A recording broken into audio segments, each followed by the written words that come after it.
mu nyuguti nkuru nanze ubutinganyi aho buva bukagera hose ndabwanga mu buzima bwanjye.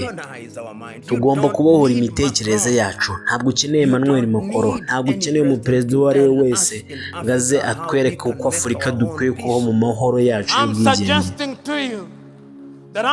Ndakubwiza ukuri ko Afurika itazigera igira umwihariko wayo mu gihe kwigwizaho imitungo ari byo biri imbere kuruta uko politike ishingiye ku mitekerereze n'ibitekerezo byacu byashyirwa imbere. Ndakubwira yuko Afurika itazigera itera imbere mu gihe tukigabanyamo abaturage, tukibacamo amacakubiri hagati yawe, tubashyiramo bice bitandukanye. Abenshi mu bayobozi ba Afurika ni abajura, reka tubite ayo mazina yabo.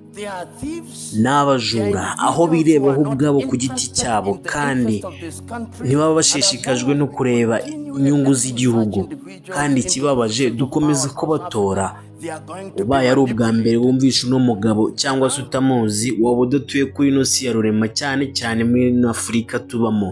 Profeseri Rocho Lumumba ubusanzwe witwa Patrick Rocho Otieno Lumumba ni umunyamategeko w'umunyakenya wayoboye komisiyo ishinzwe kurwanya ruswa muri iki gihugu, ariko akaba yaramenyekanye kubera imbwirwaruhame zikomeye agenda avuga. Profeseri Lumumba ufite impamyabumenyi y'ikirenga mu bijyanye n'amategeko yakuye muri kaminuza ya Chenti mu Bubiligi, yanayoboye ishuri ryigisha amategeko muri Kenya, ndetse n'umwe mu bakunda guhagararira leta ya Kenya igihe ifite imanza igomba kuburana.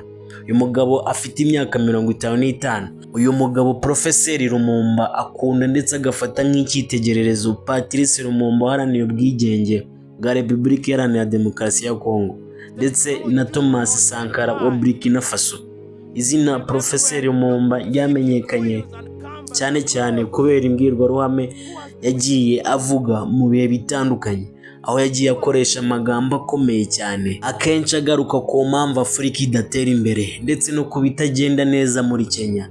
Anazwiho ariko gukoresha icyongereza kidapfa kumvwa na buri umwe wese, ndetse nawe ubwe akaba yarabihamije ubwo yatsindwaga urubanza komisiyo y'amatora yari yarezwemo na Raila Odinga asaba ko amatora asubirwamo 2017. Icyo gihe yahamije ko yatsinzwe kubera icyongereza gihambaye yakoresheje. Icyo gihe Profeseri Lumumba yahamije ko yaba William Shakespeare umwanditsi w'umwongereza yaza kuba ari umucamanza, nta rubanza na rumwe ngo rwari bumutsinde, kuko yari kubasha kumva icyongereza avuga, kuko William Shakespeare niwe uzwiho ubuvanganzo ndetse n'amagambo akomeye tugenda dukoresha mu cyongereza no mu buhanzi butandukanye.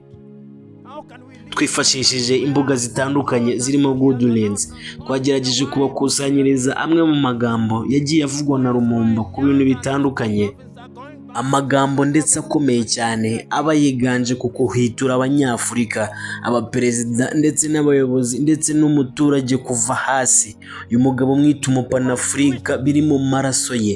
Uyu mugabo ushaka impinduramatwara muri Afurika yose, umugabo ushaka kubona Afurika itera imbere, ariko kumwumvira biragoye cyane.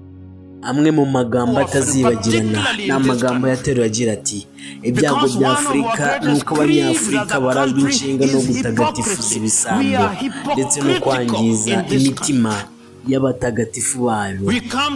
Yarakomeje agira ati: tuba mu gihugu aho abakobwa bacu bageze mu bwangavu batabasha kubona impapuro z'isuku hanze, ariko nyamara abagabo n'abagore bari mu myanya y'ubuyobozi bafite iPads batazi nuko zikoreshwa, bafite telefone zigezweho na za mudasobwa batazi uko zikoreshwa. Irindi jambo yavuze rigasigara mu matwi ya benshi, yagize ati: umubu umaze kukuruma ntuwuhiga ukoresheje inyundo.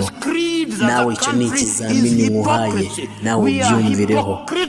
Yakomeje agira ati: nemera ko iterambere rya Afurika rimaze kugera ku rwego aho gukomeza kujya imbere ari inzira y'inzitane, gusubira inyuma bikaba ubugwari, naho kuguma aho tugeze bikaba nko kwiyahura. Ariko tugomba gushikama, kuko abashaka kugera ku ntsinzi badacika intege, n'abacitse intege ntibagira aho bashaka kugera na rimwe.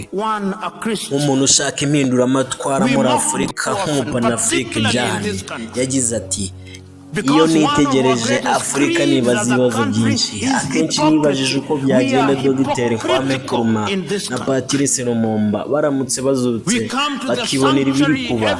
Akenshi nibajije uko byamera Nelson Mandela aramutse azutse akibonera ibiri kuba ubu ngubu aka kanya, kubera ko icyo babona na Afurika aho Repubulika Iharanira Demokarasi ya Kongo idatuje, hari intambara iriyo kandi nyamara ntibiri ku rupapuro rwa mbere rw'ibinyamakuru byacu, kuko nta bubasha dufite ku binyamakuru byacu n'itangazamakuru.